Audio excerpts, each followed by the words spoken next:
வணக்கம்.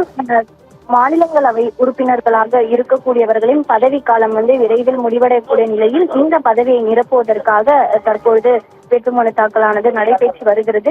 இந்த நிலையில் தமிழ்நாடு சட்டப்பேரவையில் 4 திமுகவும் 2 பேர் அதிமுக தரப்பிலும் இன்று வேட்புமனு தாக்கலை சென்னை தலைமைச் செயலகத்தில் தாக்கல் செய்கின்றனர். குறிப்பாக திமுக மற்றும் கூட்டணி கட்சிகளில் இருந்து 3 வேட்பாளர்கள் தங்களுடைய வேட்புமனு தாக்கலை தமிழ்நாடு முதலமைச்சர் மு.க.ஸ்டாலின் முன்னிலையில் தாக்கல் செய்திருக்கக்கூடிய நிலையில் தற்பொழுது சேலம் கிழக்கு மாவட்ட செயலாளர், அதாவது திமுகவின் 3வது வேட்பாளராக சேலம் கிழக்கு மாவட்ட செயலாளர் சிவலிங்கம் தன்னுடைய வேட்புமனு தாக்கலை மாநிலங்களவை தேர்தல் அதிகாரி சுப்பிரமணியனிடம் திமுக மற்றும் கூட்டணி கட்சி மாநிலங்களவை வேட்பாளர்கள் தங்களது வேட்புமனு தாக்கலை தற்பொழுது தாக்கல் செய்து வரக்கூடிய அந்த காட்சிகளை தான் பார்த்து வருகிறோம்.